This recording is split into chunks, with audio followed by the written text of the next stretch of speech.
So I haven't made a video in 18 days as of today. By the time you see this, it'll probably be 19 or 20 days. Now the issue that I've been having is a technical issue. It's become a really big problem, and it's a much bigger problem than I thought it would be initially. So let's dive into it. And by the way, this is related to OBS and stuff like that. And I think I found a solution.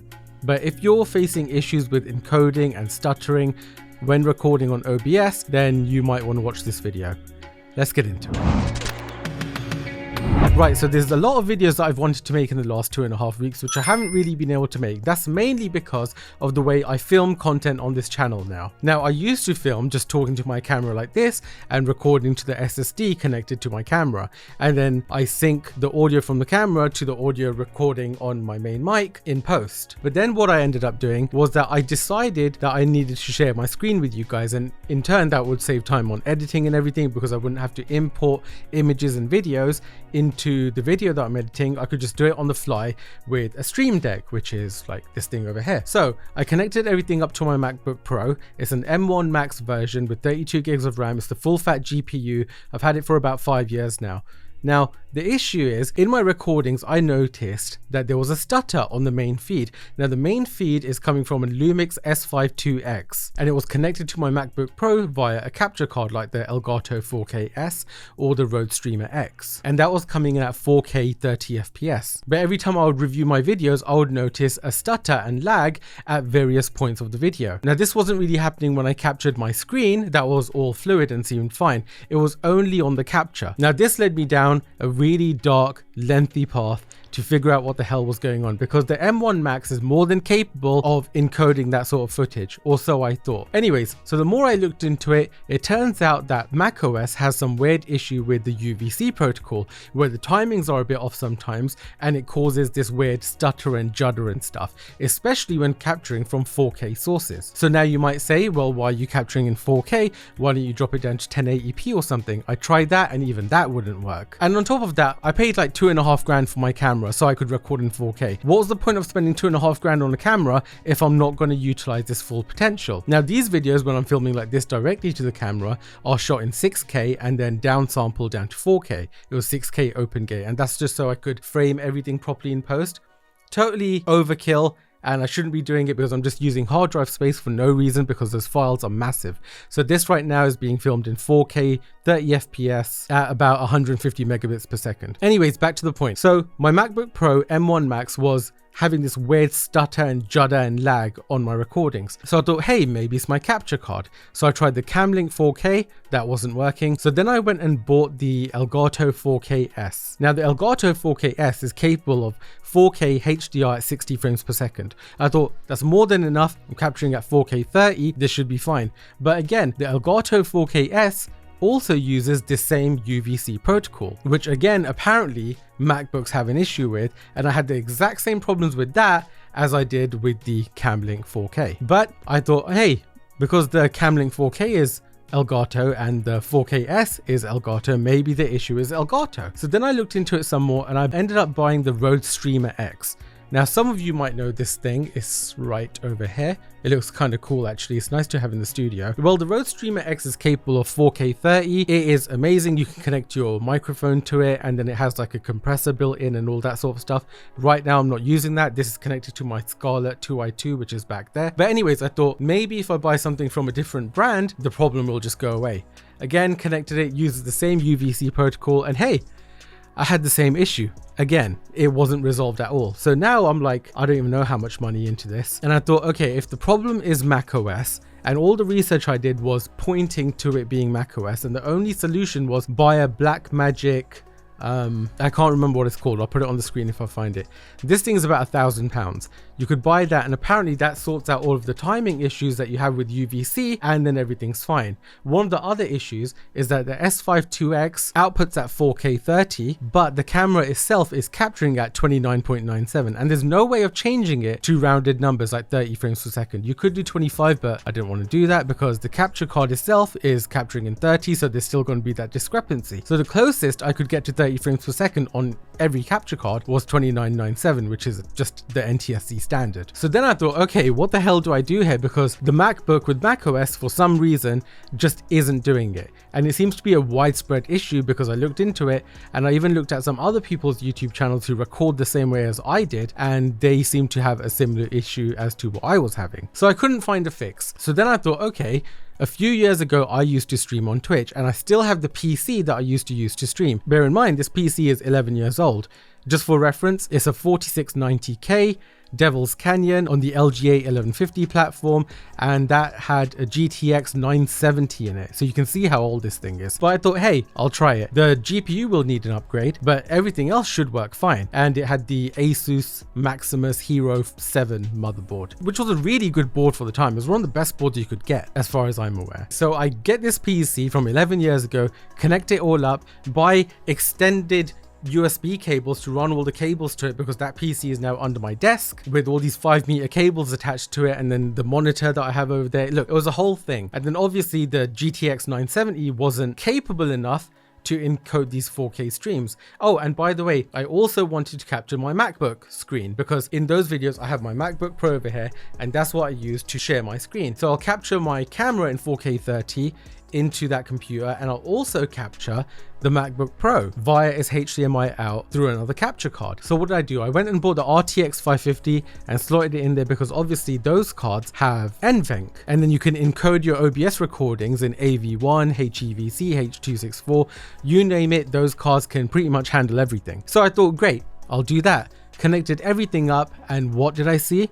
The same problem. Lag, stutter, it was exactly the same, and in some cases it was even worse. But Windows doesn't have this issue. So I thought, hey, what the hell is going on here? So then again, back to the drawing board, did some digging, and apparently 50 series GPUs from Nvidia have a weird issue where people who had upgraded from the 40 series line now get a weird lag and stutter on the 50 series GPUs in OBS when encoding video. So I thought, what the hell is going on? So macOS has this issue, 50 series GPUs from Nvidia have this issue.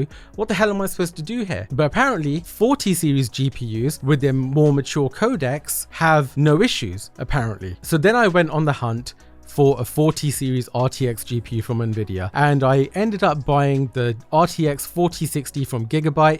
It's the 8 gig version, it's overclocked, and yeah, 4060 Ti. So I took the 5050 out, put the 4060 Ti in, connected it all up, and I had the same problem. And I thought, okay, this cannot be a coincidence. There's something going on here which just doesn't make sense. Oh, by the way, I forgot to mention, when I connected the 11-year-old PC up, it would not switch on. It would turn on for like a second, it would flash and then go back off. Turn on, flash, go back off. And it would just do that till infinity. So then I thought, okay, maybe the power supply, which is 11 years old, is dead. Maybe the motherboard is dead, which is also about 11 years old. Or maybe it's the CPU cooler, or maybe I need to reseat the CPU and put more thermal paste on it, or replace the thermal paste, reseat the RAM. So I did that. I took most of the computer apart. I changed the thermal paste on the CPU. I reseated the RAM.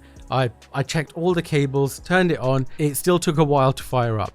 And now bear in mind, I'm in a separate building here from the rest of the house. So when I'm not using this space, it is freezing in here. So sometimes it's less than 0 degrees Celsius in here, which is below freezing. So I thought maybe the damn thing is just too cold. So I got a fan heater, aimed it at the PC, put it on blast, turn the PC on, and that seemed to work.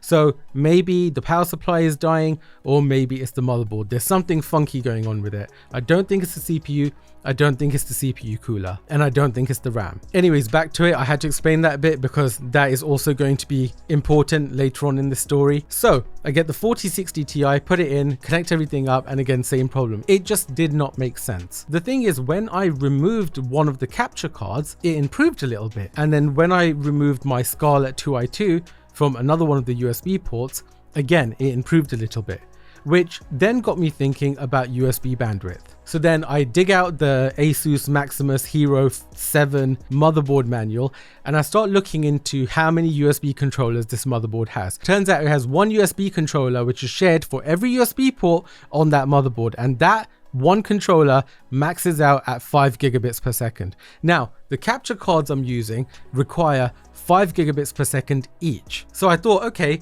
I think I found my issue. I think the problem is USB bandwidth. It just can't cope with 2 4K streams coming in plus a 32-bit float microphone and whatever else is connected to USB at the time. It just can't handle it. So then I went and bought a USB PCIe card, which you plug into your motherboard via one of these PCIe lanes, kind of like a graphics card.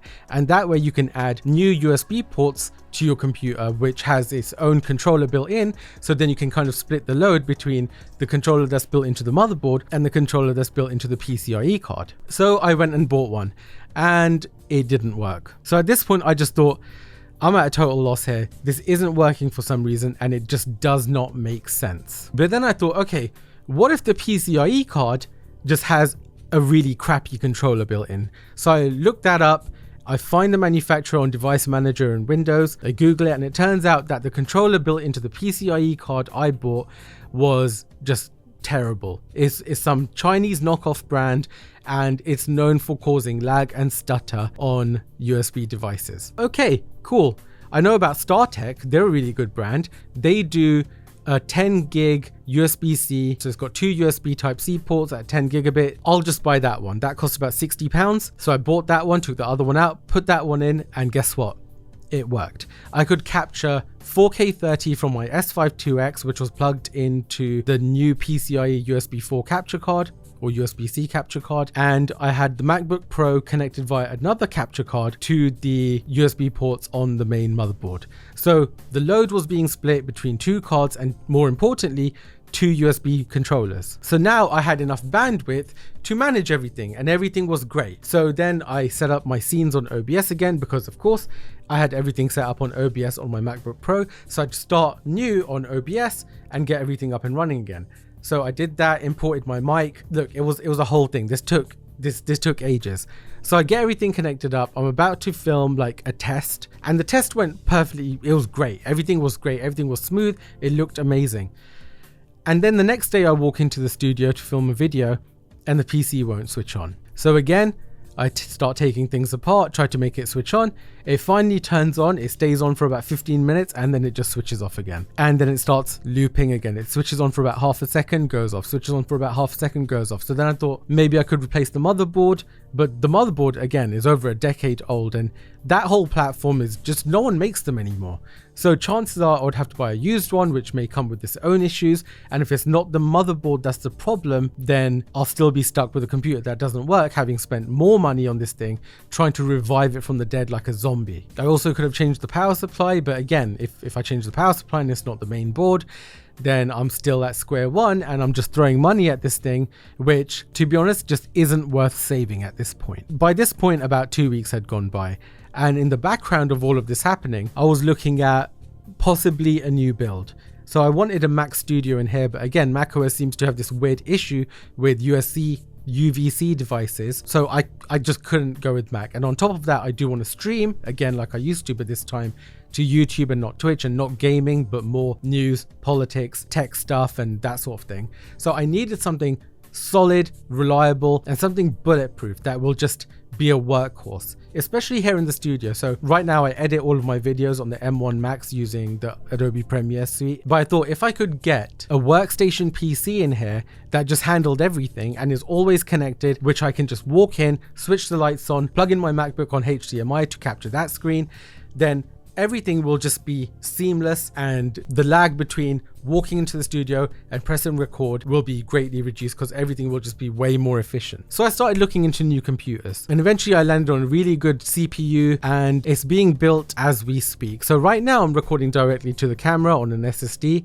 as I said at the start of this video, but the new PC, which will handle everything, is being built right now. It should be here in about a week, hopefully, if they don't have any issues when making it. But I don't want to tell you exactly what it is right now. All I will tell you is that it's on the AM5 platform and it's a Ryzen 9 CPU. So as you can imagine, I'm very excited going to a Ryzen 9 from a 4690K Devil's Canyon CPU. I mean, seriously, it's going to be biblical. I can't wait to see how this thing works. It should fly. I mean, I'm not getting my hopes up because I have experienced every curveball in this whole situation so far. But if that thing works the way it should work, then holy hell, this is going to be good. It's going to be really good. So anyways, that will come in about a week. So between now and a week when that comes, and then I have to move my GPU over to it and my hard drives and then set everything up again and test it. And there's a million things to do. But between now and until that computer is up and running and everything is connected, I mean, you should see the state of the studio right now.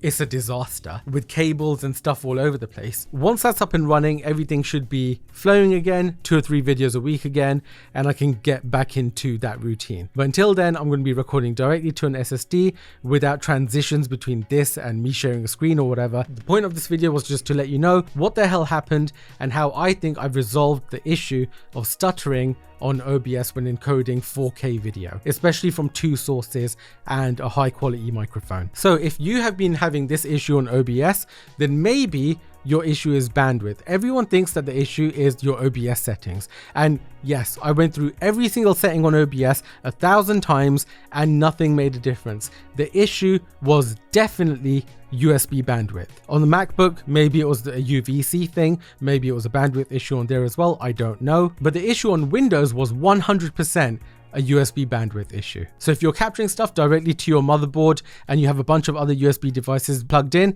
make sure you check firstly how many USB controllers your board has, which USB controllers control which ports on that board, so maybe you can separate the load by plugging into different USB ports for different high bandwidth devices. And maybe that will solve your issue, because that's what solved it for me. But now I'm having to spend a lot of money to buy a whole new computer because this one is just not worth saving. That computer's name was Zeus. Rest in peace, Zeus. But you'll be superseded. I'm gonna have to think of another name, or maybe it'll just be Zeus Part 2 or something. I don't know. Anyways, thank you so much for watching this video. There are a million videos I need to make. I know the VPN ban coming into the UK, Keir Starmer not resigning after everything that's happened in the last week. Restore Britain has launched, which is very controversial, and people are going nuts about it.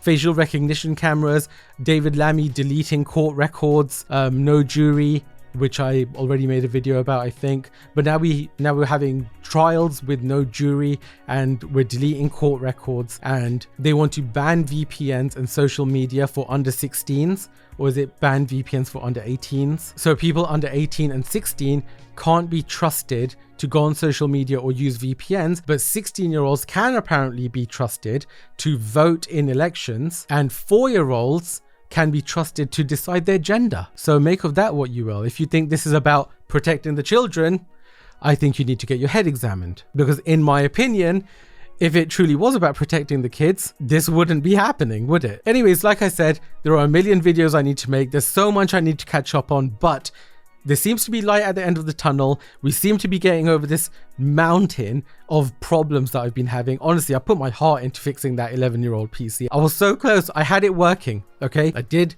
technically succeed, but then it just died anyways. So coming up on this channel, expect more videos once that's all up and running. Maybe some more videos like this in this format without me sharing a screen or anything like that. Maybe just talking head videos that you can kind of listen to rather than watch. And then once everything is connected up and everything is running smoothly, expect 2 to 3 videos a week covering a bunch of different topics. Expect VPN reviews. I have been speaking to a VPN provider that are giving me access to their VPN for a full review. I used to do these a long time ago and they were quite useful and popular, so I'm bringing that back. Expect live streams at least once a week to cover topics going on here in the UK and the world in regards to technology and how technology is being used by different countries against their citizens. But yeah, there's a lot to look forward to. So sorry for being missing for about 2.5 weeks, but I have been working behind the scenes and I do have a lot planned for this. So please don't go anywhere. I'm working on it. Regular programming will resume